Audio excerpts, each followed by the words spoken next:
like to call tonight's Whitemarsh Township Board of Supervisors meeting to order for July 13th. Please stand for the Pledge of Allegiance with JC. I pledge allegiance to the flag of the United States of America and to the republic for which it stands, one nation, under God, indivisible, with liberty and justice for all. All right, thank you. And do we have any announcements?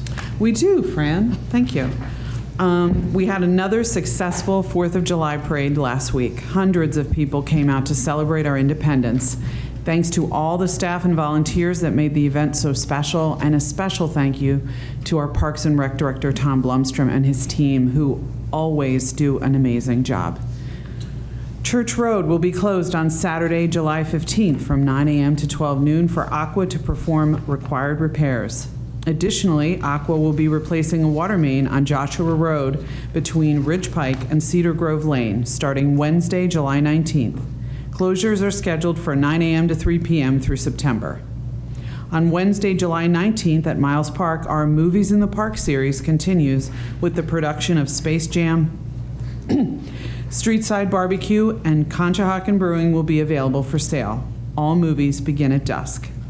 State Representative Mary Jo Daly will have constituent office hours at the Township Building on the third Wednesday of every month, starting Wednesday, July 19th from 10 a.m. to 12 noon. And additionally, State Representative Mary Jo Daly will host Meet Your Rep at the Township Building on Tuesday, July 25th from 9:30 a.m. to 10:30 a.m.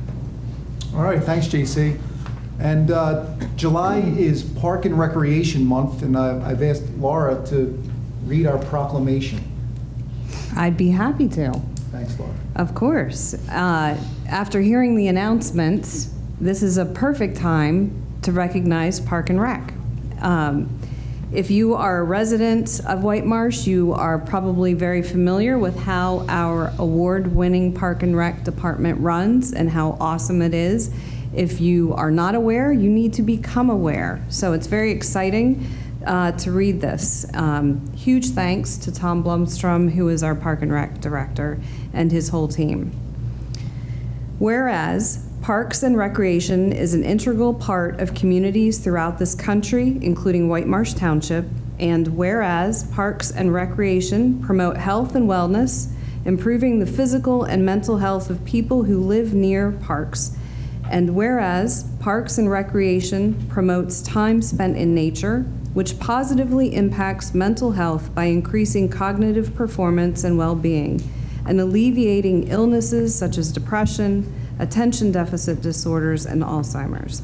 And whereas Parks and Recreation encourages physical activities by providing space for popular sports, hiking trails, swimming pools, and many other activities designed to promote active lifestyles. And whereas Park and Recreation is a leading provider of healthy meals, nutrition, and education, and whereas Park and Recreation programming and education activities such as out of school time programming, youth sports, and environmental education are critical to childhood development. And whereas Park and Recreation increases a community's economic prosperity through increased property values, expansion of the local tax base, increased tourism, the attraction and retention of businesses, and crime reduction.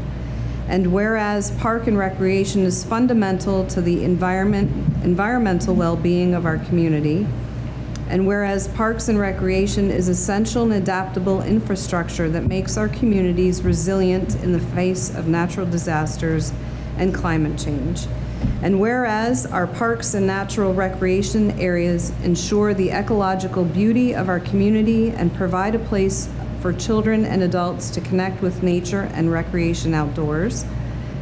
Whereas the U.S. House of Representatives has designated July as Park and Recreation Month, and whereas Whitemarsh Township recognizes the benefits derived from parks and recreation resources.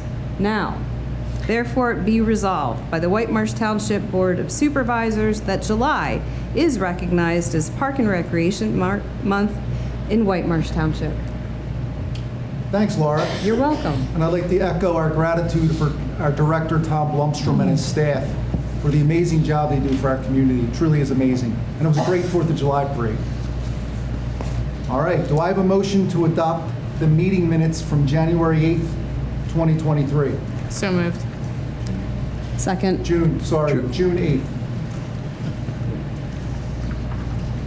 All in favor, please signify by saying aye. Aye.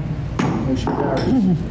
All right, that'll take us to public discussion items. We'll review the 2022 financial audit with Zelenkowski Axelrod LLC. I'll turn it over to Mr. Barron.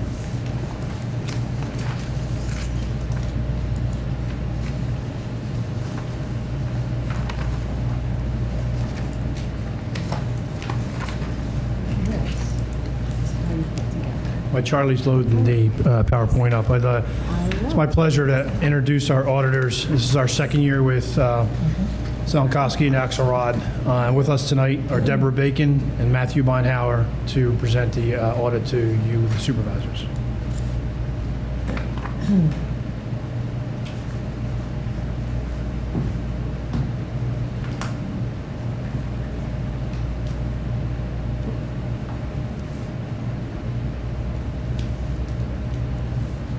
Good evening, everybody. It's our pleasure to be here once again to see you. And I wasn't here as much during the audit because Matt was promoted to a supervisor, and so he got to lead the show.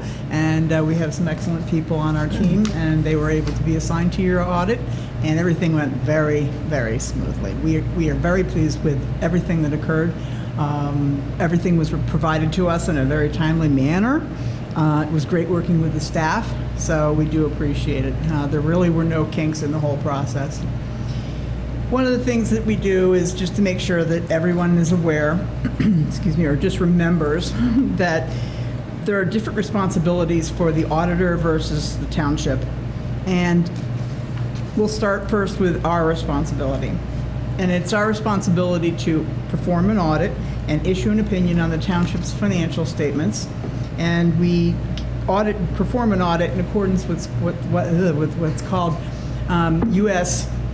Generally Accepted Auditing Standards, or U.S. GAS, and then also the government auditing standards that are issued by the Comptroller General of the United States. We have to ensure that the financial statements are presented in accordance with U.S. GAAP, which is U.S. Generally Accepted Accounting Principles.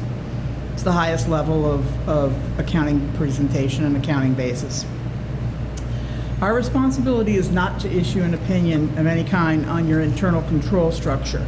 That's the internal controls over compliance as well as on the financial preparation, et cetera. But we have to gain an understanding of it, and we have to then perform limited procedures as we see fit based on our risk assessment. In the financial statements, there are things called required supplementary information, and then there's other supplementary information. And we are required to review and audit the required supplementary information, which is the management's discussion and analysis, budgetary comparison schedules, and then all the information that's in there, which is a lot, on the pension and the OPEB plans. Now, we don't issue an opinion on those at all. We only provide limited procedures. But I can tell you, there are several levels of review, and we've all reviewed what's in your financial statements, so we're very familiar with them. The combining statements, where you take all the different funds and you combine them in the back, and they're in the last schedules that are in there, those are audited in accordance with U.S. GAS. Now, our responsibilities with the township are first the township audit itself, and we issue an independent auditor's report on the township's financial statements. We also perform audits of William Jeans Memorial Library, and they are included as a component unit in these financial statements, as you know. That financial statement was issued so that we have to wait for their statement to be issued before we can issue the township. So everything's issued at this point for them. We also audit Barron Fire Company, Barron Hill, I should say, Fire Company, Spring Mill Fire Company, and Whitemarsh Ambulance Association. Those are all in process, well into the process of reviewing, and the client has drafts, so we expect to issue those soon. We also have provided the board with what we call required communication to those charged with governance. That's the name of the letter that you receive. And it really only just gives you a little bit of an idea about the audit itself, and then what the results were, and if there were any significant issues or problems. We didn't have any significant matters to report this year. You also did not get a single audit this year in accordance with the Office of Management and Budget's uniform guidance, and that's because you did not expend over $750,000 in federal awards. However, 2023, I understand, you have approved projects to utilize the funding from ARPA.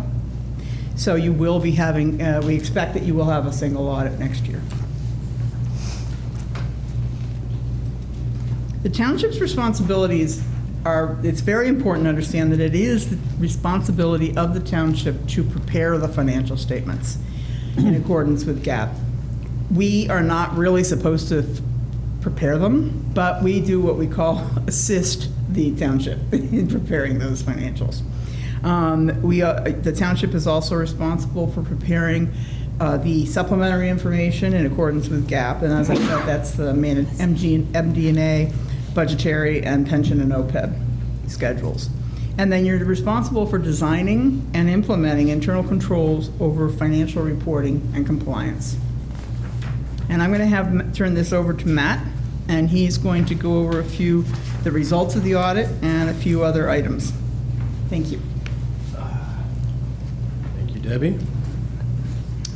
Okay, so I'm going to cover the results of the audit this year. We did have an unmodified opinion, which means we had no findings.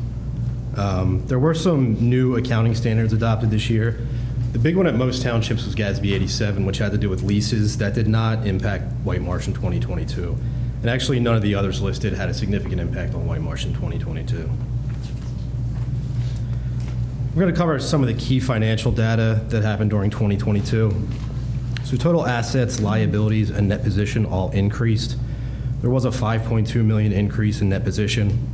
The American Rescue Plan funding is recorded as unearned revenue. This will be recognized as revenue next year when it's used for the future projects that are planned.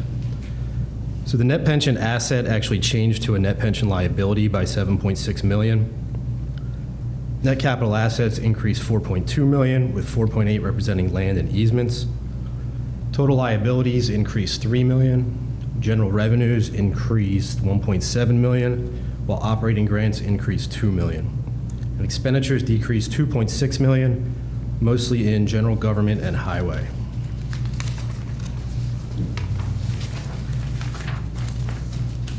So here we see the details of the American Rescue Plan funding. So far, $1.9 million was received. Over the last 2 years, $288,000 was spent in 2022. So the remainder is expected to be spent in 23, and as Debbie mentioned, if this does take place, we will be performing a single audit. And here we just see some of the pending government standards and what year they need to be adopted. The biggest one here is GASB number 96, which deals with accounting for subscription-based IT arrangements. And when this comes up next year, we will be able to assist the township in the implementation. I knew I'd miss a slide. And that's really it. We'd like to thank Kevin and his staff for a pretty smooth process this year. And with that, I think we can open it up to any questions if anybody has any. So not being an accountant, you mentioned a single audit would be required next year because of the federal funding. Can you describe the difference between the audit you just did and this single audit? It would be exclusively over the ARP funding. Sorry. So the single audit would be exclusively over the ARP money. We would review a compliance supplement which tells us what's allowable, what you can spend that money on, and we would review it for compliance and make sure that all the expenditures, everything you paid for with that money was allowable under the uniform guidance. Okay, so basically like a line item audit. Yep, pretty much, yeah. Okay. And one other question, I know you don't issue an opinion on internal controls, but you said you did become familiar with them and had a chance to observe them.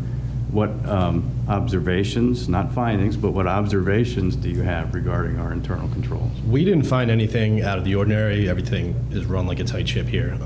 So to me, and my staff did the testing, but nothing was identified that would even signal that it really needed to be improved, in our opinion. And of course, like you said, we had no findings, so everything was pretty good shape for us. So no findings, no areas for improvement. No, everything was pretty We're tight. doing everything we need to be doing. Yep, I would say so. Okay, thank you. Yep. Well, congratulations to our staff and leadership, once again. Any other board comments or questions? Sounds like a great audit. That really, truly is impressive. And thank you, Kevin. Thank Yeah. you, Rick. I'd like to add that this is done 2 months sooner than last year. Do you want to bring a chair up with you? I was ready to get my microphone over to my chair. I'd just like to add that working together with the auditors and my staff, we were able to get this audit done 2 months sooner than last year. We presented it to the board in September. Our audit was actually done in May, but we had to wait for the libraries to finish up because, as he said, that's a component unit that had to be put on our budget, on our audit, so to put it together. So, I told Rick when I got here, I always had our audits done by June, and in previous years they were not done to, later in the year. So I'd like to thank the auditors for helping me get it done, and my staff helping me get it done, because it's just not myself. Everyone in my office is providing them information and working together. So Great job. Thank you. Yeah, thank you. Thank you. Thank you. All right. Do I have a motion to adopt ordinance number 1029 to promote the use of reusable bags, prohibit the use of single-use plastic bags by retail establishments, and establish a charge for the provision of certain types of bags at point of sale? So moved. Second. Mr. Miller.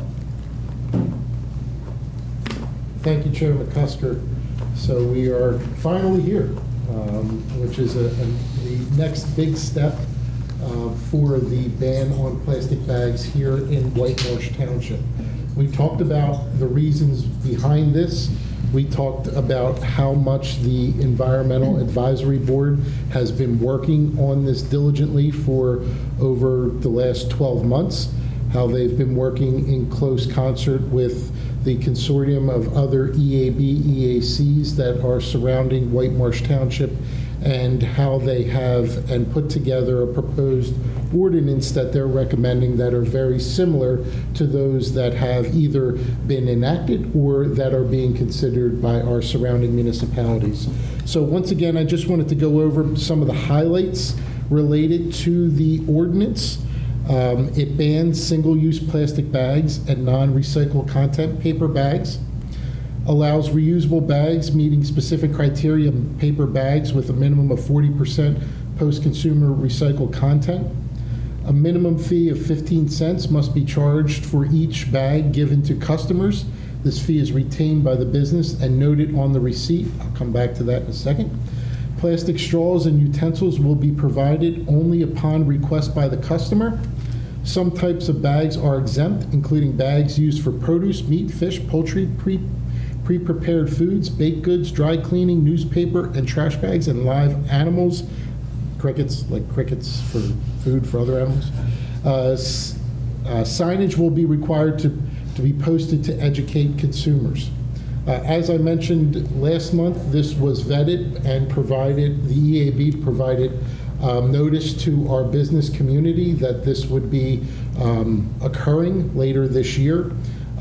We did receive one comment from one of the large businesses in the community, Wawa. They have, obviously, in various other communities, had to have a ban on plastic bags. That was reviewed by the EAB, in particular our chair, Deb Shiro. The only item that that they recommended that we considered had to do with the language related to the note on the receipt. And the way that our ordinance is written is the language has to say, carry-out bag charge.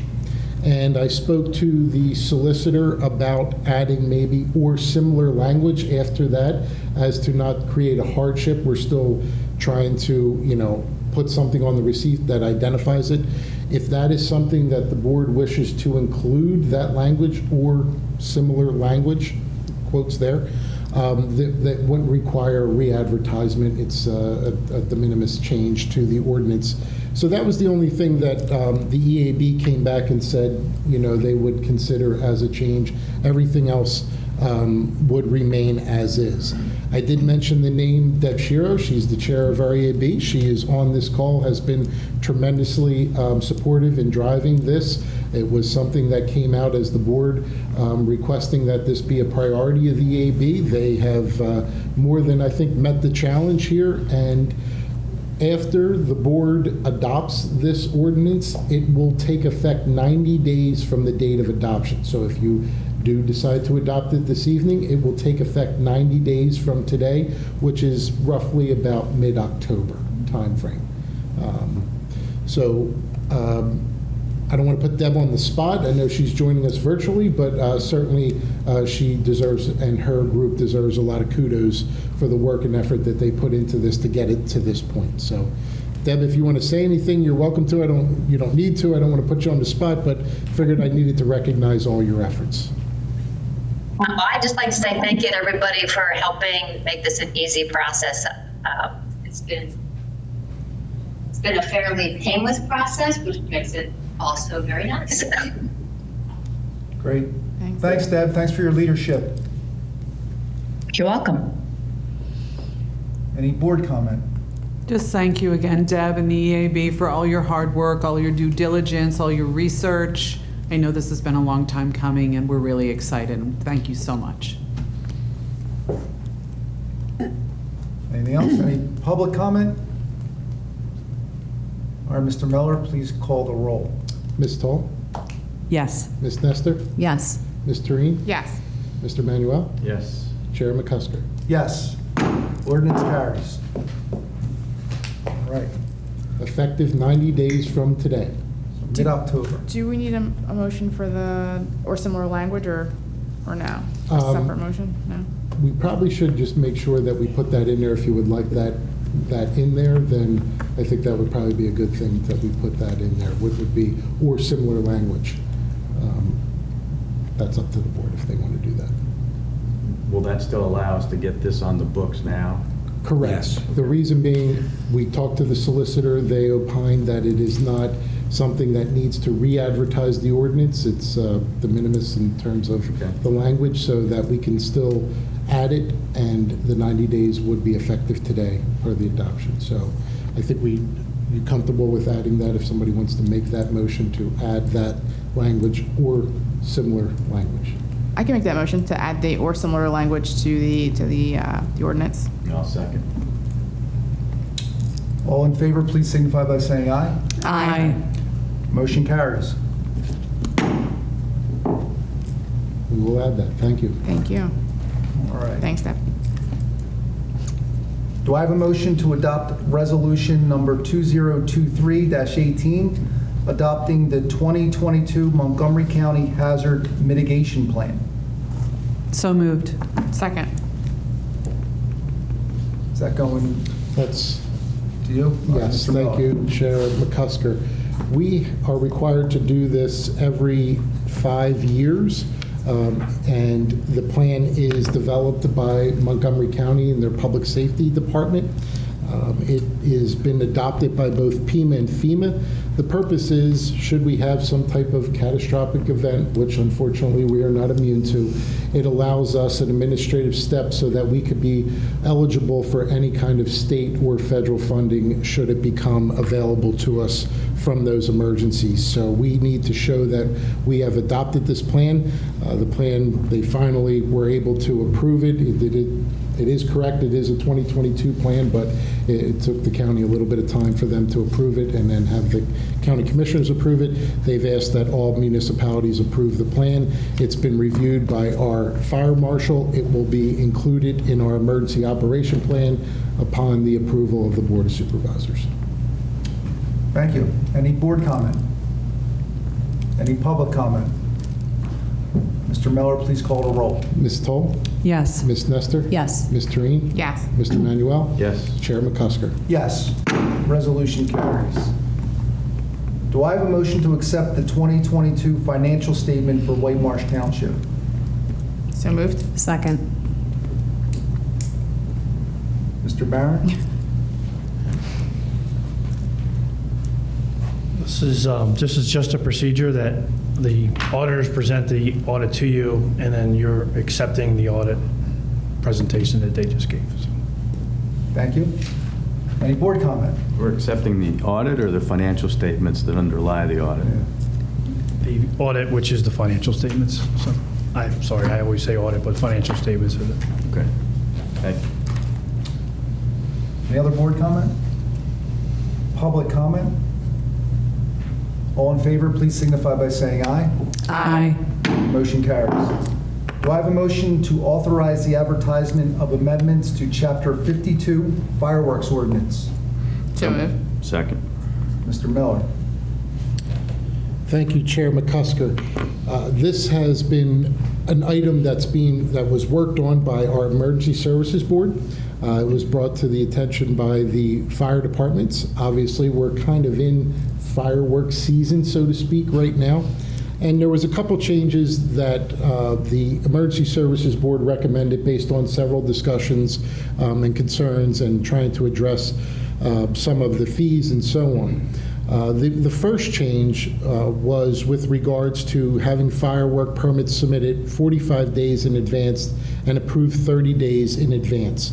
The reason being is anytime you have a fireworks ordinance, or I'm sorry, fireworks permit that's approved, you're required to have a standby unit of the fire company come and be present at that firework display. Now, the majority, 99% of our fireworks are occurring at our country clubs. That's where the vast majority of them occur. So the fire companies wanted to make sure that they had the staff, they could notify their staff, they would be available to be on site for any firework display. The next one has to do with fees. That has to do with increasing the standby fee from $300 to $500. We did a review of standby fees from surrounding municipalities and found that ours was a little bit low, and the more appropriate amount based on that survey was $500. So the ESB recommended that it go up to $500. That would be simply just a change in our fee schedule. The next item has to do with holidays and standby fee. As I mentioned, anytime there's a firework display, you need to have a standby fire truck and personnel there at that display.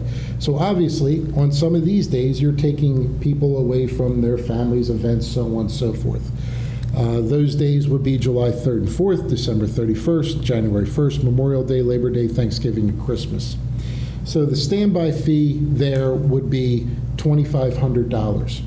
That fee was reviewed by a couple of our country clubs, in particular Liberty Hill as well as Green Valley. They seem to be the ones that really, Liberty Hill, since they've come on board, they seem to offer this firework display for weddings and these types of events.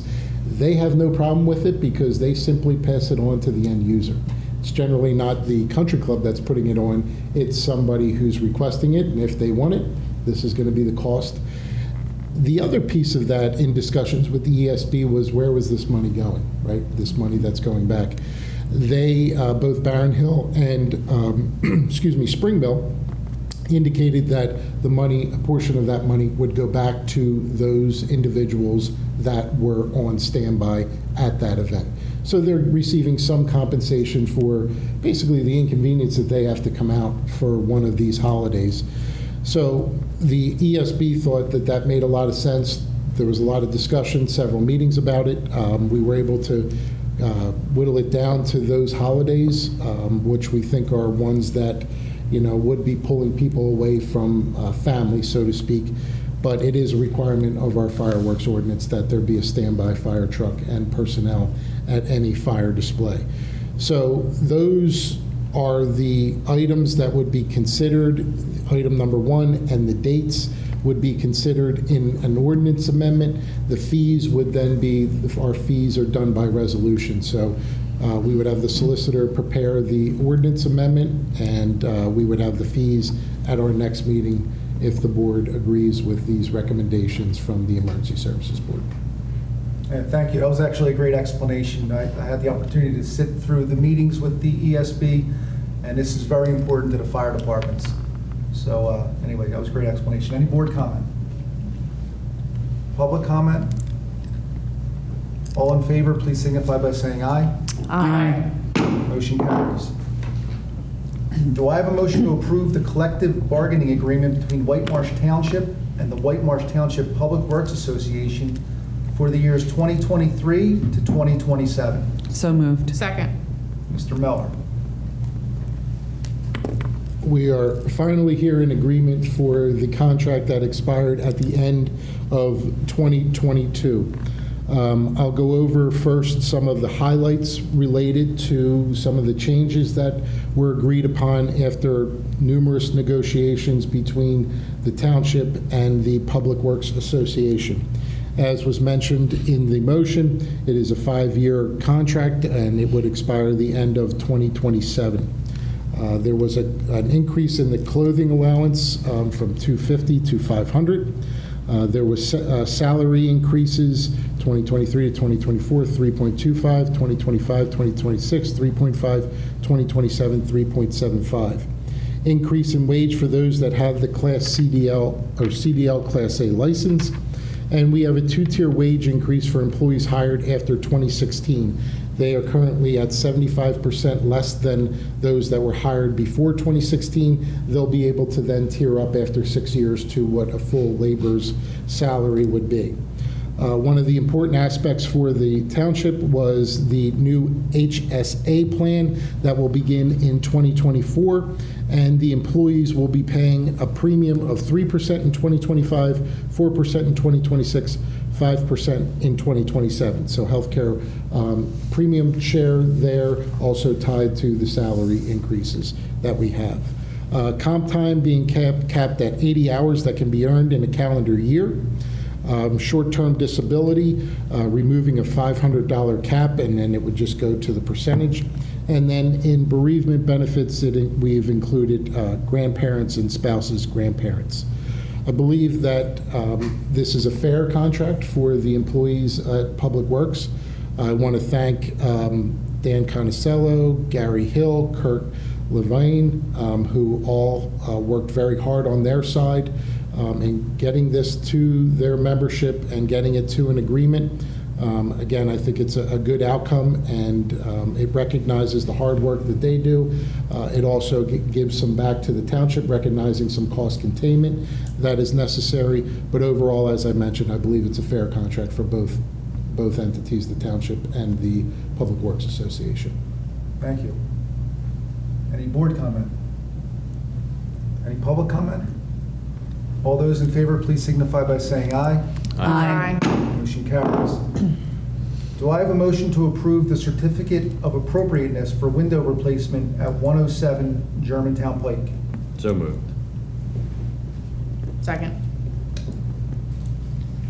I'm going to turn it over to Mr. Guttenplan for an explanation. Thank you. This is a house at the corner of Germantown and Meeting House Road. It's probably one that's familiar to you. It's a pretty prominent, large stone and stucco farmhouse. And I'm trying to make it bigger and not cooperating with me. Okay, here we go. Now it's too big. In any event, this is a house you probably recognize. Here, there are a couple of photographs of it from the side, and the bottom one is from the front. This is the house that has a stucco wall going around the corner onto Meeting House. This is a house that has been, the owners have been before HARB a number of times, making improvements and really keeping up this property the way we wish everybody would in the historic district. And in this case, they are replacing every window in the house. Yes, it's I'm sure, a huge expense. And because it is an improvement to the property and seen from at least 2 roadways, it was in front of HARB at their June 14th meeting. Unfortunately, the HARB meeting was just after your board meeting, so that's why we're doing this in July. No window sizes are changing. The windows that are proposed are consistent with all the historic guidelines. HARB members had no problem or issues with this and recommended a certificate of appropriateness be issued. Thanks, Charlie. Any board comment? Any public comment? All those in favor, please signify by saying aye. Aye. Motion carries. Do I have a motion to approve the certificate of appropriateness for fence replacement at 47 Hunter Road? So moved. Second. Charlie. Thank you. This is kind of on the southern edge of the historic district. Hunter Road and Tara Court are part of the historic district, although this house was built in 1986 or thereabouts. The only reason it is in front of HARB is they're replacing fencing that was installed when the house was built 36 years ago, and because you can see that there are some of the fences that are parallel to the street, to the left and right of the house. They're visible from the street and therefore had to be reviewed by HARB as being seen from the public right-of-way of the public road. Again, HARB had no concerns at all with this and recommended that approval be granted. And this is the style of fence that is being proposed.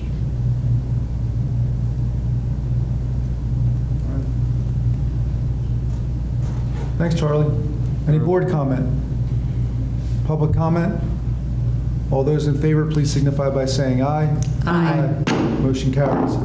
Do I have a motion to authorize the order and settlement stipulation between 432 Pennsylvania Avenue versus Montco Board of Assessment Appeals, resulting in the decreased assessment in 2022 to 2023, requiring a refund of $5,900.38 in township real estate taxes?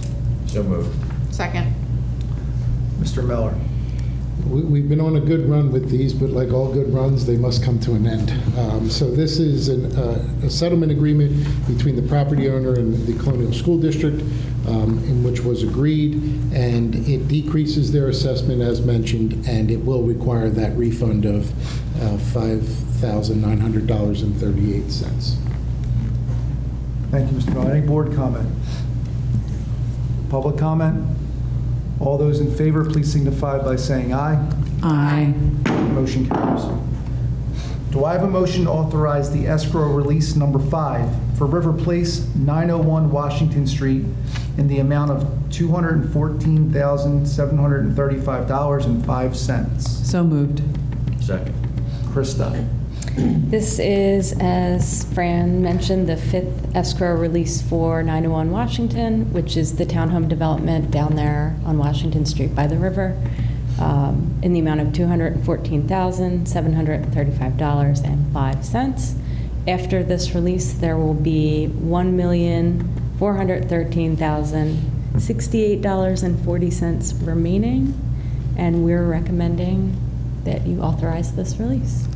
Thanks, Krista. Any board comment? What's going on? What's the latest update? There is still, they're still doing earthwork and subsurface utilities, so you're not seeing any buildings going up yet, but they do have some foundations in, and I think we'll start to see things materialize within the next month, probably. Okay, thanks. Any other board comment? Public comment? All those in favor, please signify by saying aye. Aye. Motion carries. Do I have a motion to approve expenditures totaling $1,348,861.64 and payroll totaling $650,468.32 and pension paid costs totaling $4,030.76 for June 2023. So moved. Second. All those in favor, please signify by saying aye. Aye. Motion carries. That'll take us to the public comment period. Any public comment? Any? Any board comment? I'd like to announce we had executive session tonight discussing real estate and personnel. Do I have a motion to adjourn? So moved. Second. All those in favor, please signify by saying aye. Aye. Good night, Everybody. Good night.